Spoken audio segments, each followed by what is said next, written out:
साधना दे रहा है ना, वो उस पर्पज से दे रहा है कि मैं तो एजुकेशनल पर्पज के लिए दे रहा हूँ।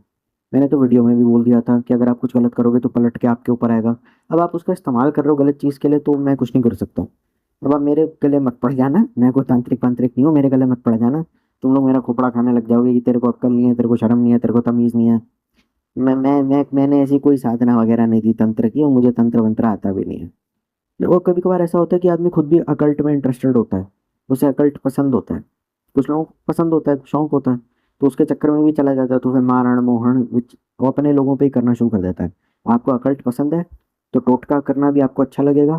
फिर आप देखोगे आपके घर वाले, आपके आसपास के लोग आपके साथ कुछ गलत कर रहे हैं और आपको लगता है आपको दबाया जा रहा है, तो आप ही खुद ही उन पर टोटका करना शुरू कर दोगे। तो ऐसा भी होता है, दुश्मन को पागल भी कर दिया जाता है, मेंटली डिस्टर्ब करने के लिए भी टोटका होता है, मरवाने के लिए भी होता है, उसकी फैमिली को दरिद्र कर देने के लिए भी होता है। कि ऐसा हो कि वो दुश्मन मरे तो कुत्ते की मौत मरे, वो अपने सब कुछ खो दे, सड़क पे आ जाए, साला फुटपाथ पे आ जाए, पैसा गाड़ी महंगा घर सब चला जाए उसका, बीवी बच्चे पैसा गाड़ी महंगा घर, ऐसा हो जाए कि दुश्मन का डिवोर्स करवाना है, दुश्मन की बीवी मेरी बीवी हो जाए, दुश्मन की बीवी मर जाए, दुश्मन की माँ मर जाए, दुश्मन भी मर जाए, दुश्मन का पूरा खानदान खत्म हो जाए, उसके सारे रिश्तेदार खत्म हो जाए, दुश्मन का एक्सीडेंट हो जाए, अकाल मृत्यु हो जाए दुश्मन की, ये सब चीजें, ऐसे तांत्रिक प्रयोग भी एग्जिस्ट करते हैं। कभी कभार ऐसा होता है कि जो फ्रॉड एस्ट्रोलॉजर होते हैं, तो लोग एस्ट्रोलॉजी में भले विश्वास करते हैं, पर फ्रॉड एस्ट्रोलॉजर के चक्कर में, फ्रॉड एस्ट्रोलॉजर हो गए, न्यूमरोलॉजी हो गई, पास्ट लाइफ रिग्रेशन हो गया, तांत्रिक हो गए, इनसे पैसे का जब नुकसान हो जाता है और जब इनकी बताई हुई बात से फायदा नहीं होता, तो आदमी का इन चीजों से विश्वास उड़ जाता है, फिर वो दूसरे के पास जाता है। लेकिन कुछ लोग होते हैं जिनका विश्वास थोड़ा अटिक रहता है। कुछ लोग होते हैं ऐसे जिनके साथ सारी जिंदगी बहुत गलत होता रहता है, लोगों का भगवान से विश्वास उड़ जाता है, लोग नास्तिक बन जाते हैं, कहते हैं कि मैंने सारी जिंदगी पूजा करी, पाठ करी, ऐसे क्या पाप कर दिया मैंने कि मेरा बाप कैंसर से मर गया, मेरी माँ चली गई मुझे छोड़ के, मुझे अनाथ कर दिया, ये कैसा भगवान है तू। लोग अनाथ, लिटरली लोग नास्तिक हो जाते हैं, भगवान में मानना बंद कर देते हैं, मूर्तियां उठा के फेंक देते हैं अपने घरों की, वो पीपल के पेड़ के नीचे रखाते हैं, जो भी है मतलब, भगवान का मंदिर ही हटा देते हैं घर से। ये भी होता है। लेकिन इन चीज़ों को भी अगर हम साइड में रख दे, तो कभी कभार ऐसा होता है कि वो फ्रॉड ढोंगी एस्ट्रोलॉजर, जो एस्ट्रोलॉजी, न्यूमरोलॉजी, तंत्र, पारमिस्ट्री और रेकी और जो भी ऐसा फ्रॉड है, मतलब जो फ्रॉड करते हैं, बकायदा फ्रॉड है, लेकिन फैमिली में काफ़ी लंबे टाइम से चलते आ रहे हैं, और किसी की इतनी हैसियत नहीं, क्योंकि उनका रुतबा इतना होता है कि वो काफ़ी सीनियर होते हैं, उनकी बात मान के लोगों को नुकसान भी होता है, तो कई बार उनको पैसे भी खिला दिए जाते हैं। सिंपल बात है कि फैमिली एस्ट्रोलॉजर है, वो आपको अच्छी रेमेडीज बताता है, तो पैसे खिला दिए उसको कि, कि इनका मुझे बुरा करना है, इनका दरिद्र करना है, तुम इनको, मैं मेरी तरफ से 1 लाख रुपए लो और इनको सारी गलत रेमेडीज बता के आ जाओ, सारी गलत रेमेडीज बता के आ जाओ। तुम गलत रेमेडी बताओगे, गलत चीजें बताओगे, तो वास्तु हो, एस्ट्रोलॉजी, न्यूमरोलॉजी, वास्तु हो, तो ऑब्वियसली इनका गलत हो जाएगा, ऑब्वियसली इनका साथ बुरा हो जाएगा। अगर एज अ क्लाइंट तुमको ये छोड़ देते तो मैं तुमको रखूंगा, तुम मेरी फैमिली में आ जाओ, और मेरी फैमिली में आकर के मेरी फैमिली एस्ट्रोलॉजर बन जाओ, मैं तुमको पैसे देता रहूंगा, मैं तुम्हें पाल लूंगा। तो ऐसी हरकतें भी होती हैं कि इन फैमिली को छोड़ो, मेरे पास आ जाओ, तुमको डबल में फीस दूंगा, पर इनकी फैमिली को बर्बाद करना है, तो सारी गलत रेमेडीज इनको बताओ। एस्ट्रोलॉजिकल रेमेडीज होती है ना, जैसे कुत्ते को रोटी, काले कुत्ते को रोटी डालो, नाग देवता को दूध पिलाओ, शिवलिंग पे जल चढ़ाओ, तो कुछ ऐसी करने लग जाओ। तो क्या कहेगा कि जैसे कि मान के चले तो शिवलिंग पे जल चढ़ाने एक रेमेडी है, तो क्या बोलेगा कि शिवलिंग पे तुम नारियल का वो चढ़ाओ, नारियल का कोकोनट वाटर चढ़ाओ, जो भगवान शिव को बिल्कुल पसंद नहीं है। या फिर तुम शिवलिंग पे कमल का लोटस चढ़ाओ, फूल चढ़ाने को कहते हैं ना शिवलिंग पे, तो लोटस चढ़ाओ, वो पसंद नहीं है। ठीक है। तो ऐसी ऐसी चीजें करने को बोल देगा, कह देगा कि तुम उनकी फैमिली से यहाँ आ जाओ, तुम मेरी फैमिली एस्ट्रोलॉजर बन जाओ, मैं तुमको पैसे ज्यादा दे दूंगा, तुमको सारी फैसिलिटीज मिल जाएंगी। कभी कभार होता है कि आदमी को दिख रहा होता है कि पूरी फैमिली तो अकड़ के मारे, कुछ इज्जत के मारे, कुछ डर के मारे फैमिली एस्ट्रोलॉजर की बात माने जा रहे हैं, जो ऑब्वियसली फ्रॉड है, ढोंगिया है, या जो जिसको अनकम्प्लीट नॉलेज है। इनकम्प्लीट नॉलेज होने के बाद भी, अधूरा ज्ञान से सदा सर्वनाश लेकर के आता है। बड़े से बड़े गुरु उस बात को मानते हैं, उसकी नॉलेज इनकम्प्लीट है तो पूरी करवाया है, तो इंटरनेट का टाइम है। ऐसा तो है नहीं कि उसको पता ही नहीं है कि अरे भैया ये हो जाएगा, वो हो जाएगा, उसको पता नहीं है। उसकी बात से लोगों का नुकसान भी होता है, लेकिन 10 में से एक बार फायदा होता है तो लोग उसको हटाते नहीं है, तो दूसरे के पास जाता है वो। अब फैमिली का ही कोई बंदा, फ्रेंड्स में, फैमिली में, रिलेटिव में कोई भी है, फ्रेंड्स तो छोड़ दो, कोई आपके परिवार में ही है, वो जाता है दूसरे के पास और कहता है कि मुझे ये फलाना ढिमकाने ने, जैसे कि मान के चल लेते हैं आचार्य, हाँ, मुझे फलाना ढिमकाने आचार्य जो हमारे फैमिली एस्ट्रोलॉजर है, ये रेमेडीज बताई थी, तो क्या ये सही है? तो दूसरा एस्ट्रोलॉजर कहता है सब बकवास है, ये मत करो, ये बकवास है, तो ये तो उल्टा हो रहा है, आपके ग्रह खराब कर रहा है, आप ये नहीं ऐसे करो। अब वो फिर कंफ्यूज हो जाता है। ऐसा भी होता है, वो सब गलत बता रहा है, दूसरे से आपने क्रॉस चेक या वेरीफाई करवाया तो कह रहे हैं सब गलत बता रहे हैं, तो ये तो और उल्टा सत्यानाश कर देगा आपका।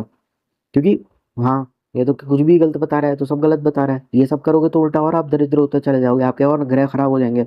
आपके खराब ग्रह और खराब हो जाएंगे, घर में और दरिद्रता आएगी। आपकी वास्तु के पॉइंट ऑफ व्यू से गलत है ये तो, न्यूमरोलॉजी के पॉइंट ऑफ व्यू से गलत है। फिर आदमी को लगता है मेरा चूतिया कैसे कट गया यार, एक बेवकूफ बना रहा है। आप घर में जाके बोलेंगे आपके पिताजी, फिर वो चढ़ जाएंगे आप पे, घर वाले फिर चढ़ जाएंगे आपके ऊपर। और फिर बाद में पता चलेगा कि एस्ट्रोलॉजर ने ही शायद पैसे के लालच के चक्कर में शायद क्रिया करवाई थी। फ्रॉड एस्ट्रोलॉजर ने, फ्रॉड फ्रॉड फ्रॉड। जितने भी बच्चे एस्ट्रोलॉजी न्यूमरोलॉजी पढ़ रहे हैं, जिनको इनमें इंटरेस्ट है, जिनको ऑकल्ट में भी इंटरेस्ट है, एडवांस में सॉरी, पर यह फ्रॉड है।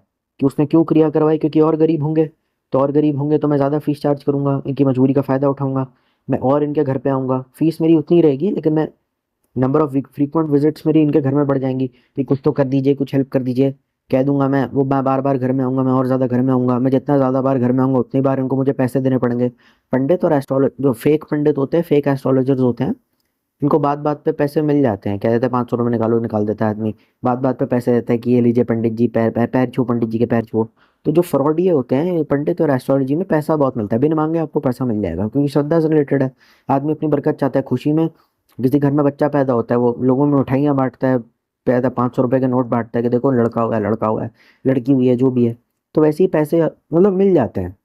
वो अलग बात है कि अगर आपको कुछ नहीं लेना है, वो बिल्कुल अच्छी बात है। मैं बहुत सारे अच्छे पंडितों को भी जानता हूँ, हनुमान मंदिर में है, सेवा करते हैं, पैसे आज तक कभी नहीं मांगा, और बहुत ही हम्बल आदमी है। वैसा भी वो, उसमें कोई दिक्कत नहीं है।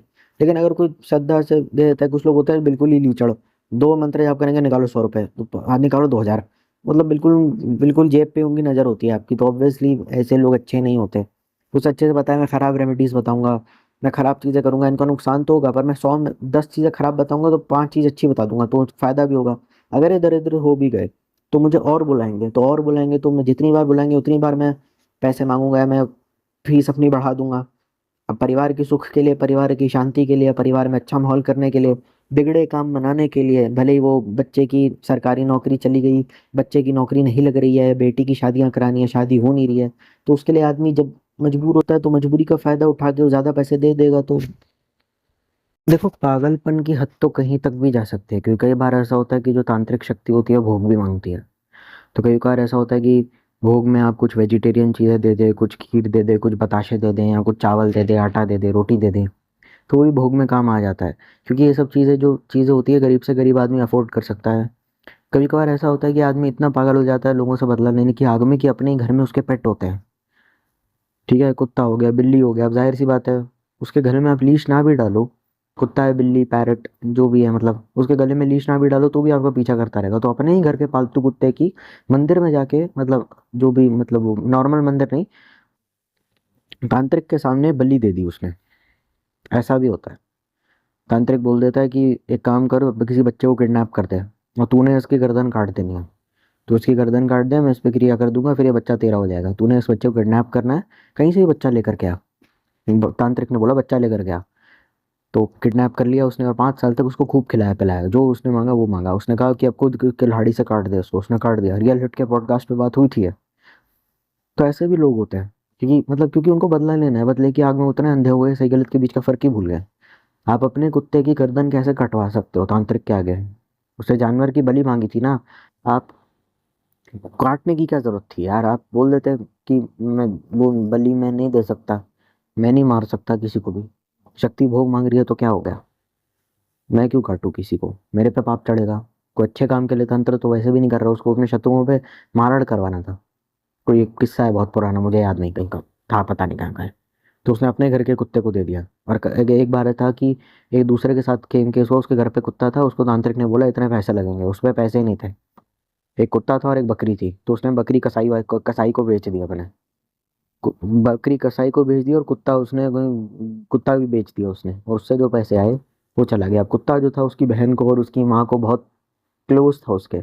तो घर में रोना मच गया कि तुम पागल हो, लोग रोना मच गया, हाहाकार मच गया घर में, तुमको शर्म नहीं आती है कर। एक बंदे ने अपनी गाय बेच दी, उसको टोटका करवाना था, उसको काला जादू दूसरे पे करवाना था, उसने अपनी गाय बेच दी और कसाई को बेच दी।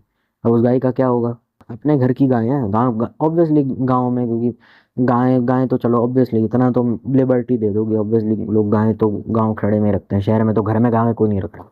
हाँ, कुत्ते रख लेते हैं, बकरी भी नहीं रखते। तो उसने अपने घर के पेट्स ही बेचना शुरू कर दिया, उनकी बलि दे दी, कहते कि मैं इसकी बलि दे रहा हूँ, अब तुम मेरा काम करके दो। तांत्रिक को बोल दिया, वो काम किया नहीं किया पता नहीं। और ऑब्वियसली दुश्मन को मरवाना था, पागल करवाना था, या फिर उसको बीमार करवाना था। या फिर उसके दरिद्र करना था उसकी फैमिली में, हर तरफ से बीमारियां आ जाए, दुश्मन का पूरा खानदान मर जाए रोग से, बीमारी से, एक्सीडेंटल डेथ से, अकाल मृत्यु से, और एकदम सड़क पे आ जाए, ऐसी क्रिया करवाने के लिए। ऐसे लोग अपने खुद के पेट्स के साथ भी करते हैं। कभी कभार ऐसा भी होता है कि बली में एक क्राइम पेट्रोल था जिसमें बहन अपने भाई की बलि दे रही थी कि ये बलि मैं इंसान की दे रही हूँ, अब चलो काम करो मेरा। तो ऐसा भी करता है, नवजात बच्चों की बलि दे देते हैं।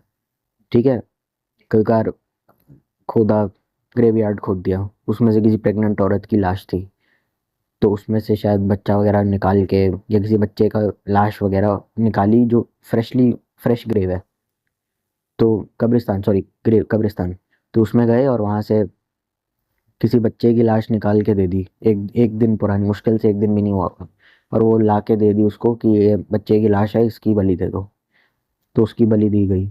ऐसा भी होता है। या फिर किसी औरत की, या फिर अपनी ही प्रेग्नेंट वाइफ की बलि दे दिलवा दी, ऐसा भी होता है, दुश्मन से बदला लेने के लिए या किसी के घर में टोटका करने के लिए। क्योंकि देखो शक्ति, अगर आप जब किसी इंसान की जान देते हैं तो शक्ति उग्र रूप में आती है, ऐसा माना जाता है। अब ये चीज़ कितनी घिनौनी है अब सब डिस्कस कर चुके हैं, मुझे इसकी डेप्थ पे नहीं जाना है, क्योंकि ये तंत्र का स्कूल या ब्लैक मैजिक का स्कूल नहीं है, मैंने बस आपको डिस्कस करने के लिए बुलाया है। देखो ज़रूरी नहीं है कि कभी कभार जो एस्ट्रोलॉजर फेक हो और फ्रॉड हो तभी जा करके काफ़ी सीनियर हो, या फैमिली एस्ट्रोलॉजर हो तो ऐसा होता है। कई बार होता है कि आप किसी पंडित को बुला लेते हैं या फिर किसी एस्ट्रोलॉजर को बुला लेते हैं, और जो आपका दुश्मन है या जो आपसे जलता है वो पैसे के दे देता है और कह देता है कि सबसे ज़्यादा ख़राब कुंडली बता देना, या फिर जो ऐसा मैं कहता हूँ वैसा करना, बस। और वो ज़रूरत से ज़्यादा पैसे पंडित को दिखते हैं, वो कह देते हैं कि ज़रूरत से ज़्यादा पैसे दिए हैं कि वो जैसा करेगा वैसा होता है। माला माल वीकली में ऐसा सीन होता है, राजपाल यादव अपने घर की, अपने हाथ में जो अंगूठियां हैं वो सारी उतार देता है, चेन पहनी होती है, वो ठकुराइन का बेटा होता है, और वो कह देता है कोई अच्छा सा फटाक से मुहूर्त ढूंढ और जाके झूठ बोल दे। तो पंडित आकर के बोलता है कि ये मुहूर्त है, काफ़ी सालों में एक बार आता है, उसको पंडित को पैसा दे देता है, पंडित आके ठकुराइन को बोलता है माला माल वीकली में कि ऐसा मुहूर्त है, करोड़ों सालों में एक बार आता है, लाखों सालों में एक बार आता है, उसी मुहूर्त पे शादी करा देनी चाहिए। पर आपने कहा था पंडित जी काफ़ी दिन बाद का मुहूर्त था, कहते हैं हाँ मैंने फिर से कुंडली देखी तो अब अभी पता चला है मुझे लेटेस्ट है। कभी कभार पंडित पंडित से झूठ भी बुलवाया जाता है। पंडित को पैसा दे देगा, नफरत करता है आपके आपके परिवार से, दुश्मन है आपका, और कह देगा कि सबसे खराब कुंडली वाली लड़की दिखा। पंडित जी कुंडली में लाएंगे, ऑब्वियसली अब बहुत सारे लोगों को नहीं आती, क्योंकि हम सब लोग बीटेक करते हैं, हम लोग एमबीए करते हैं, हमने इन सब की पढ़ाई करी है, क्योंकि ठीक है समझ में आए, स्कूल कॉलेज में हम गए, कुछ होता है बच्चे जो पामिस्ट्री वगैरह सीख लेते हैं, तब तो पंडित का भांडा एक्सपोज हो जाता है, तब दुश्मन का भी भांडा एक्सपोज हो जाता है, तब दुश्मन पंडित दोनों जाएंगे साले जेल में, या फिर उनको छोड़ दिया जाएगा और उनसे रिश्ता खत्म कर लिया जाएगा। ज़रूरी नहीं है कि फैमिली पंडित हो, आसपास किसी पंडित को कभी कभार पकड़ लेते हैं, कभी कभार किसी एस्ट्रोलॉजर को पकड़ लेते हैं, तो दुश्मन ज़्यादा पैसे देता है और कहता है जैसा मैं बोलता हूँ वैसा करना। सबसे खराब मैच देखना, ऑब्वियसली मैट्रिमोनियल साइट पे आपने अपनी प्रोफाइल बनाई, 5-6 लड़कियों की कुंडली वगैरह आई है, उनकी प्रोफाइल वगैरह आई है, उनकी फ़ोटो वगैरह आई, उनका नाम वगैरह आया, तो जितनी भी नॉलेज, या फिर पंडित जी खुद ही चले गए ढूंढने के लिए, फिर उन्होंने सबसे ज़्यादा खराब मैच देखा कौन सा है, उन्होंने कहा ये सबसे ज़्यादा खराब मैच है, ये सबसे अच्छा मैच है, तो कह देगा ठीक है खराब वाली लड़की का रिश्ता भेजो फटाक से इनके घर में। पंडित जी कहेंगे भैया पागल हो गए हो क्या, पूरी शादी टूट जाएगी, लोग मेरे पीछे कहेंगे, कहते हैं नहीं नहीं, वो फिर 500 रुपये दे देता है, तो पंडित कहता है ठीक है, तो सबसे ज़्यादा खराब मैच वाली लड़की वहाँ दे दी। तो जिनकी शादी होनी भी नहीं चाहिए थी एज पर कुंडली, और कुंडली का मतलब ऐसा नहीं कि लड़की मांगलिक है ये वो, वैसा नहीं, मतलब जिनकी शादी होनी नहीं चाहिए थी, जो बिल्कुल बहुत ही घटिया मैच है, तो जानबूझ के वैसी लड़की उस घर में भेज दी। कि एक बार शादी लड़के की, पहले सबसे बड़ा मुद्दा ये होता है ना कि अगर आप इकलौते बच्चे हैं अपने घर में, पेरेंट्स की बच्चों की शादी जब वो जवान हो जाते हैं, वयस्क हो जाते हैं, माँ बाप के लिए सबसे बड़ा मुद्दा है आज भी इंडिया में, जितना मर्जी हम प्रोग्रेसिव हो जाए। फिर तो टोटका करवाने का ये भी अपने आप में बहुत अच्छा तरीका है, होता है। टोटका कराने की जरूरत ही नहीं, जाने की जरूरत ही नहीं, क्योंकि वो देखता है कि तांत्रिक तो पैसा वगैरह ले लेगा, और कितनी कौन करेगा यार, इतनी ज़्यादा झंझट वगैरह पालेगा, इनसे दुश्मनी निकालनी है, सबसे ज़्यादा खराब मैच भिजवा दिया, पंडित को दे दिए जितने भी पैसे देने थे। पंडित को कुछ पैसे वगैरह मिले होंगे कुंडली वगैरह देखने के, तो उसके दुगने उसने उसको दे दिया, और कह दिया कि जब भी मैं घर में कुछ पूजा पाठ हवन यज्ञ वगैरह करवाऊंगा, पंडित हो गया, एस्ट्रोलॉजर हो गया, कोई भी हो गया, मैं तेरे को ही बुलाऊंगा, और जितने भी अपने दोस्त हैं उनमें तेरी पब्लिसिटी या पीआर भी करूंगा। तो पंडित मान जाता है, कहता है अच्छा है बढ़िया पैसे मिल गए, पंडित के कार्ड भी छप जाते हैं, पंडित स्कूटी से आ रहा था तो गाड़ी से ही आने लग जाता है। आप भले मन मन मन में उसको गालियां दो, लेकिन लोग उसकी तारीफ करने लगते हैं, तो आपको भी शायद तारीफ करनी पड़ती है। सोच ली पीठ पीछे भली पंडित को इतनी गाली दोगी, कितनी खराब औरत भेज गया मेरे घर में। यहाँ फ्रॉड पंडित या फ्रॉड एस्ट्रोलॉजर की बात हो रही है, सारे फर्जी। मैं किसी पंडित, अगर कोई ये वीडियो देख रहा हो और उसके पिताजी पंडित हो, या फ्रेंड्स में, फैमिली में, रिलेटिव्स में उसके कोई पंडित हो, या फिर कोई एस्ट्रोलॉजर और हो, कहे आप मेरी बेइज्जती कर रहे हैं मेरे पापा की, नहीं नहीं, फ्रॉड, एकदम 100% फ्रॉड लोगों की, क्योंकि वो रिश्वत होगी ना। जाहिर सी बात है, अगर पंडित ने रिश्वत ली है तो उसको धर्म का कोई ज्ञान ही नहीं है। दक्षिणा और रिश्वत में तो फर्क होता है ना। तो आपके पिताजी रिश्वतखोर है, मैं ऐसा नहीं कहना चाहता, पर वो फ्रॉडिया था। और उसको ये बोल दिया कि जो सबसे ज़्यादा खराब मैच है वो लड़की भेज दे इनके घर में, और वो झूठ बोल देगा, कहते हैं गहरे नक्षत्र बड़े अच्छे हैं, ऐसा मुहूर्त सालों में एक बार आता है, 2 हफ्ते के अंदर इनकी शादी करा दो। अच्छा, और उसमें एक और गेम खेलता है, वो पता है क्या कहता है, कि सबसे खराब मैच लो और सबसे जल्दी पंडित को दुश्मन बोलता है। ये जितना भी अपना अनगिन जैसे 1000 रुपये कुंडली देखने करेगा तो 4000 उसको दे दिया पंडित को, और कह देता है कि सबसे जल्दी और सबसे खराब मुहूर्त पे इनकी शादी कराओ। सबसे खराब मुहूर्त में लड़का लड़की को, अरेंज मैरिज में 1-2 महीने का कोर्टशिप चलता है, लड़का लड़की डेट पर जाता है, थोड़ा बात बात करते हैं दूसरे से, उनको टाइम भी मत देना। कई बार ऐसा होता है कि मंगनी टूट जाती है खराब लड़के का खराब बिहेवियर की वजह से, लड़की के खराब बिहेवियर की वजह से। मतलब ऐसा होना चाहिए कि आप लड़की को देखने गए तो लड़की पंडित से झूठ बुलवाया कि सबसे बहुत अच्छा शुभ मुहूर्त आने वाला है। अब शुभ मुहूर्त कैसा है वो तो हमको पता ही है, और 1 या 2 हफ्ते के अंदर ही आने वाला है। तो शादी की प्रिपरेशंस में ही ऐसा होता है कि 1 से 2 हफ्ते के अंदर या 1 महीने बाद ही आने वाला है, तो उस प्रिपरेशंस में ही सारा का सारा टाइम वेस्ट हो जाता है कि लड़का लड़की एक दूसरे को जान ही नहीं पाते। फिर शादी होती है, फिर शादी के अगले दिन ही दोनों को समझ में आ जाता है ये बहुत बड़ा कांड हो गया। फिर रोज़ घर में लड़ाई झगड़ा, गाली गलौज, ये वो। फिर माँ सब पकड़ के बैठ जाती है, इससे अच्छा तो शादी नहीं करती तो बेहतर रहता। लड़की सोचती है, लड़का भी सोचता है, सास बहू का अलग से झगड़ा होता रहता है, और सब पूरी फैमिली आपस में लड़ती रहती है, क्योंकि बहू के साइड में कुछ लोग हैं और कुछ सास के साइड में है, तो वो लोग आपस में लड़ते रहते हैं, सास बहू तो लड़ती रहती है, और दूल्हा दुल्हन तो आपस में लड़ते रहते हैं जिनकी नई नवेली शादी होगी। और अगर बच्चे वगैरह पैदा होगा, जो सत्यानाश होता है उसका तो अलग कुछ नहीं। दुश्मन ने तो अपना काम पूरा कर दिया, टोटका करने की भी जरूरत नहीं पड़ी। बताओ, मतलब पंडित को तो सीरियसली ये बोला जाता है जल्द से जल्द शादी करा दे, क्या ये लड़का लड़की अपनी कंपैटिबिलिटी चेक ही ना कर पाए, और झूठ बोल दे कि ऐसा कोई बहुत स्पेशल मुहूर्त है जो करोड़ों सालों में एक बार आता है। और मम्मी कहती हैं कि बच्चे की शादी का सवाल है, पेरेंट्स इतने, तो फिर वो इतना इन चीज़ों पर ध्यान नहीं देते, क्योंकि देखो ज़्यादातर लोग डॉक्टर बनते हैं, इंजीनियर बनते हैं, एमबीए करते हैं, पामिस्ट्री, ऑकल्ट, एस्ट्रोलॉजी, इन सब चीज़ों में लोग ज़्यादा नहीं जाते, तो कुंडली सही से देख भी नहीं पाते।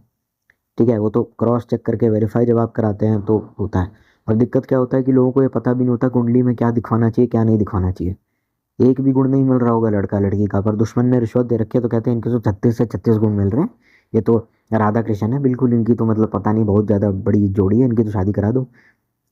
तो ऐसा होता है। और दिक्कत क्या होती है कि जब हम कुंडली मिलवाते हैं शादी के लिए भी, दुश्मन अगर गलत शादी दुश्मन करवा रहा है, या अगर आप नहीं भी, मतलब दुश्मन की भी शादी हो रही है, आपकी खुद की भी शादी हो रही है, आपके किसी रिश्तेदार या जानकार की भी हो रही है, तो आपको पता नहीं होता है कि किस तरीके का लड़का शास्त्रों में मतलब अच्छा माना जाता है। मतलब कोई भी रिलीजन हो जिसमें कुंडली देखते हो, हिंदू मुस्लिम सिख ईसाई, आपकी धार्मिक किताबों में किस तरीके के लड़के को आइडियल हस्बैंड या आइडियल वाइफ माना गया है वो पता नहीं होता, और कौन सी चीज़ें चेक करनी चाहिए कौन सी नहीं करनी चाहिए, और कौन सी चीज़ें 10 जगह से वेरीफाई करनी चाहिए।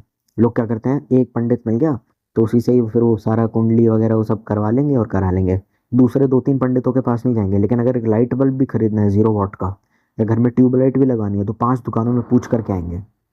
कपड़े भी खरीदना है तो 4 दुकानों से वो करके आएंगे कि सबसे अच्छा यहाँ मिलता है, यहाँ बेकार मिलता है, यहाँ अच्छा नहीं मिलता है, यहाँ ट्यूबलाइट अच्छी नहीं मिलती, या वाइजर अच्छा नहीं मिलता, अरे तुम उस पर वाली दुकान पे क्यों चले गए। 4-4, 5-5, 6-6 दुकानों में जा जाके बेस्ट प्रोडक्ट का क्वालिटी क्वालिटी और क्वांटिटी और प्राइस वगैरह कंपेयर करेंगे। अगर महंगा वाला प्रोडक्ट है सबसे अच्छा कहाँ मिलता है, सस्ता वाला है सबसे अच्छा कहाँ मिलता है, और अगर सस्ता और लो क्वालिटी का है तो ज़्यादा क्वांटिटी में सबसे ज़्यादा कहाँ मिलता है, ताकि लंबे टाइम तक चलाते रह सके। तो ये सब चीज़ें लोग वैसे तो घर की electronics, fridge, TV, refrigerator, AC, घड़ी, इन सब चीज़ों में कर देते, लेकिन कुंडली वो 2-3 जगह से वेरीफाई नहीं करवाते, तो ऑब्वियसली टोटका तो कर ही दिया ना दुश्मन ने। मैं फ्रॉड पंडित या फ्रॉड एस्ट्रोलॉजर, न्यूमरोलॉजी, जितने भी रेकी, क्रिस्टल थेरेपी फ्रॉड, या ये फ्रॉड पास्ट लाइफ रिग्रेशन वाले, इनकी बात कर रहा हूँ। तो कोई अगर मुझे बोले कि मैंने तो एस्ट्रोलॉजी करी, न्यूमरोलॉजी, रेमेडीज, एस्ट्रोलॉजी करी, न्यूमरोलॉजी करी, नवमांशा करी, टैरेट करा, जन्म कुंडली करी, मुझे तो फ़ायदा हुआ, आप क्यों गलत अंधविश्वास फैला रहे हो, तो हम उसकी बात नहीं कर रहे हैं। ब्लैक मैजिक सिर्फ और सिर्फ जो लोगों को नुकसान पहुंचाता है उसके बारे में इस वीडियो में बात कर रहे हैं, अच्छे समझ जाओ। एंड ऑब्वियसली जब इतनी गलत शादी होगी जो हम ऑलरेडी डिस्कस कर चुके हैं, तो आपको अच्छे से पता है क्या परिणाम होंगे। डिवोर्स हो जाएगा, लोग ऐसी की तैसी कराते रहेंगे, अपनी कोर्ट कचहरी के चक्कर आ जाएंगे, भाई लोग आ जाएंगे, वो फिर वो मायके और ससुराल वालों में लड़ाई झगड़ा हो जाएगा, भाई आके लड़की के आके जीजा जी को पीट रहे हैं, वो दहेज में सामान वापस मांग रहे हैं, डेथ थ्रेट्स आ रहे हैं, धमकी भरे कॉल आ रहे हैं, कोर्ट कचहरी के चक्कर, फिर एलिमनी में आधा पैसा चला जाता है, दहेज भी मांगते हैं वो, फिर मानहानि का केस भी करते हैं अलग से। फिर ऐसा हो सकता है कि डिप्रेशन में आकर के जिसकी शादी दूल्हा ही सुसाइड कर लिया, तुल सुभाष टाइप जो केस होता है ना, उसकी वाइफ और उसके घर वालों ने भी उसको बहुत परेशान करा था तो उसने सुसाइड कर लिया था। तो दुश्मन तो बैठ के मुस्कुरा रहा है और वो पैसे के आगे सत्यानाश हो गया। और पंडित भी इतने ज़्यादा पावरफुल हो गया, फ्रॉड पंडित, कि उसको कोई पंगा आप ले नहीं सकते। पंडित को फिर बुला लेंगे, इतने बेवकूफ़ हैं कि वो बच्चा मर गया तो गरुड़ पुराण हवन करवाना है और गरुड़ पुराण की कथा करवानी है, तो पंडित जी आप आ जाइए, उसी पंडित को, फ्रॉडिया को। वो फिर जाएगा और अपना बढ़ा हुआ रेट बताएगा, पर वो कहेंगे बच्चे की मौत हो गई, अब तो चलो करना ही पड़ेगा, तो उसको बुला लेंगे क्योंकि वही पंडित सबसे पास में पड़ता है। तो दुश्मन इस तरीके से लोगों को परेशान करते हैं। ये ट्यूटोरियल वीडियो नहीं है, मतलब मैं बस एजुकेशनल पर्पज़ के लिए बता रहा हूँ। ऑब्वियसली जब वो फ्रॉड पंडित जिसके पास में रिश्वत ली थी आएगा, वो अपना रेट बढ़ा के बताएगा कुछ ना कुछ, तो बाप को गुस्सा तो आएगा पर वो कुछ कह भी नहीं सकता क्योंकि बच्चा मर गया है, तो obviously is not in that mental state to argue. वहाँ पे तो बार्गेन को, शमशान घाट में, अंतिम संस्कार में, या फिर गरुड़ पुराण की कथा हो रही है, मर जाने के बाद तेरहवीं हो रही है, जो कुछ भी है, मतलब जो भी ऐसी चीज़ें होती है मरने के बाद किसी भी इंसान के, परिवारजन के, तो obviously you are not in the condition to think rationally, you are not in the condition to bargain, जो भी पैसे जो भी बोलता है आप दे देते हो। वो चीज़ कितनी जस्टिफाइड है पता नहीं, पर देना ही पड़ेगा पैसा वो हवा। और फिर इस सब के बाद हवन भी करवाया जाता है घर में, उसी पंडित से हवन भी करवाया जाता है कि शांति के लिए हवन करवाना है, या फिर वो पंडित बता देगा कि अकाल मृत्यु हो गई है आपके बच्चे की, तो उसके लिए श्रीमद् भागवत की कथा करवानी पड़ेगी, या कुछ प्रेमानंद श्रीमद् भागवत ऐसा कुछ, आई एम नॉट श्योर, ऐसा कुछ धार्मिक ग्रंथ की कथा करवानी पड़ेगी या पढ़वानी पड़ेगी। तो मैं वो कर दूंगा, उतने पैसे आप मुझे और दो।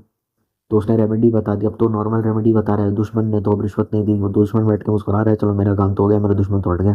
तो जी पंडित जी, हवन भी करवा लिया, गरुड़ पुराण का पाठ भी करवा लिया, दो चीज़ों का पैसा उसने ले लिया, ठीक है, इसमें तो कुछ गलत नहीं है, हवन में तो कुछ गलत नहीं है। अब वो क्या कह रहा है कि श्रीमद् भागवत का कराना, ताकि, क्योंकि जाहिर सी बात है उसको पिशाच योनि मिलेगी, प्रेत योनि मिलेगी, पिशाच योनि मिलेगी, ब्रह्म राक्षस योनि मिलेगी, इसकी मुक्ति नहीं होगी क्योंकि इसने आत्महत्या करी है। तो ऑब्वियसली पिंडदान वगैरह हो गया है, लेकिन श्रीमद् भागवत की कथा करानी पड़ेगी, पता नहीं कब तक ये प्रेत योनि में सड़ेगा। तो पंडित और डरा देता है, तो कहते हैं ठीक है, फ्रॉड पंडित है, दुश्मन ने शायद पैसे, दुश्मन ने समझा बुझा के उसको ऑलरेडी भेज दिया है, तो उसको पैसे मिल गए, काम हो गया, डन। तो दुश्मन बाहर खड़ा होगा, पंडित को पैसे दे देगा, थैंक यू सो मच, पंडित मुस्कुरा गया, दुश्मन मुस्कुरा गया। यहाँ पे उस पंडित की बात हो रही है जो अपना ईमान धर्म बेच चुका है, सारी जिंदगी धर्म की पढ़ाई करने के बाद भी। तो ऑब्वियसली अब कुछ किया नहीं जा सकता। बनने के लिए मेहनत भी बहुत लगती है, पता है, आप कॉलेज में जाते हैं, आपको बहुत ज़्यादा संस्कृत के लंबे लंबे मंत्र सिखाए जाते हैं, आप वहाँ से पास आउट करते हैं, स्नातक का कोर्स होता है, आचार्य का कोर्स होता है, 6 6 साल का कोर्स होता है, फिर आप वहाँ जाते हैं, वहाँ से पढ़ते हैं, लंबे लंबे संस्कृत के श्लोक होते हैं, उच्चारण होता है, और उसके बाद फिर आप जा करके बहुत सारी किताबें धार्मिक आपको पढ़नी पड़ती हैं, संस्कृत आपको सीखनी पड़ती है। तो ऑब्वियसली उन किताबों का ये सारे की सत्य, प्रेम, दया, क्षमा, शांति पे चली है, और इस फ्रॉडिया पंडित ने उन किताबों को पढ़ने के बाद भी, स्पेशलाइजेशन हासिल करने के बाद भी, इनमें से किसी चीज़ का कोई पालन ही नहीं किया, सिर्फ और सिर्फ दो चंद रुपयों के लिए। क्योंकि दुश्मन पंडित को कैसे खरीदेगा, वो सीधा उसकी इनसिक्योरिटी पर अटैक करेगा। तू सारा दिन ये धार्मिक काम करता रहता, कमाता धमाता कुछ नहीं, मरने के बाद कौन याद रखेगा तेरे को, बता। और पंडित देखता रहता है कि उसके जो सीनियर पंडित है, जो फ्रॉड है, दान पात्र में से पैसे चोरी कर रहे हैं, अयोध्या राम मंदिर टाइप, को कहता है मुझे भी अपनी गैंग में शामिल कर लो। वो ज़बरदस्ती उसको टॉर्चर करते हैं, प्रेशर करते हैं, फोर्स करते हैं कि तू चल हमारे साथ काम कर। या फिर वो कभी कभार खुद लालची हो जाता है, खुद कमीना होता है, अंदर कमीना हो जाता है आदमी, या होता है पैदाइशी कमीना होता है, या बन जाता है, और फिर वो ऐसी उल्टी सीधी हरकतें करता रहता है। तो एक बार कह देता है कि इस लड़की की शादी मैं करा दूंगा, तुम इसको मेरे साथ रख लो, और फिर उसका बलात्कार करता रहता है। ये सब चीज़ें भी होती हैं आश्रम में रखने के नाम पे। ऑब्वियसली, क्योंकि अगर आप किसी इंसान से नफरत करते हैं, आपका रिश्तेदार हो सकता है, आपका दोस्त हो सकता है, या फिर आपका एक्स वगैरह कुछ भी हो सकता है, और गलती से कोई कर तो इनडायरेक्टली आपका कोई ऐसा आ जाता है, हमारी तरफ से भी 1000 लोग आएंगे, लोग कह देते हैं शादी में, अब वो आ गया आपका कोई ex boyfriend, girlfriend, x friends, family, relative जो आपसे बहुत नफरत करता है, तो ऑब्वियसली शादी में वो गिफ्ट लेकर के जाएगा, तो शादी के गिफ्ट पे भी वो टोटका करके आपको दे देगा, ये ले लीजिए। और ऑब्वियसली आपके घर में दरिद्रता आएगी, खुशियाँ नहीं आएगी। ये यही होता है कि जब आप शादी वाले दिन उस इंसान को बुलाते हैं, इससे आप नफरत करते हैं। लेकिन मैं कहीं ना कहीं इस बात का पूरी तरीके से एक्सेप्ट नहीं करता हूँ, क्योंकि देखिए आपने अपनी तरफ से, आपने पेरेंट्स ने आपकी फैमिली में एफर्ट करा in order to mend the relationship between you and that person, तो आपने कुछ गलत नहीं करा। पर ऐसा होता है, वो गिफ्ट के ऊपर टोटका कर देते हैं, क्योंकि पैसे आप देंगे लेकिन जो गिफ्ट होगा वो तो दूल्हा दुल्हन के लिए स्पेसिफिक होगा, तो ऑब्वियसली उसका इम्पैक्ट काफ़ी ज़्यादा होगा। ऑब्वियसली अब दूल्हे की माँ की साड़ी को दूल्हे की माँ के लिए और दूल्हे के बाप के लिए तो आप कुछ लाएंगे नहीं, दूल्हा दुल्हन के लिए गिफ्ट होंगे, तो ऑब्वियसली उनको कुछ ब्लैक मैजिक करके दे दिया जाएगा, क्योंकि उस इंसान को बदला निकालना है। रिश्तेदार आपसे नफरत करता है, प्रॉपर्टी का कलेश चल रहा है, कोई आपका एक्स बॉयफ्रेंड है वो इनडायरेक्टली शादी में आ गया, आपको बात पता ही नहीं थी, या फिर दोस्त के दोस्त आ गए, फालतू लोग आ गए शादी में, या कोई नौकरानी थी जिसको आपने बहुत परेशान करा शादी के चक्कर में, 1 महीना जाने ही नहीं दिया कि मेरे फ्लैट से बाहर मत जाना, सारा दिन मेरे काम करना। या फिर आपका कोई एक्स दोस्त है जो जो जिसने आपको ब्लॉक कर दिया था, घोस्ट कर दिया था, जिसने आपके साथ दुश्मन बन गया था आगे जाके आपका, या कोई वैसे ही आपका दुश्मन है काफ़ी लंबे टाइम से, या किसी रिश्तेदार ने आपकी ज़मीन हड़पी है, आपने उसको बुला लिया, या किसने आपके साथ बुरा करा है, तो वो आपको टोटका करके दे देगा, क्योंकि उसको तो बदला निकालना है, कि उससे आपकी खुशी बर्दाश्त नहीं होगी, इसीलिए तो वो दुश्मन है।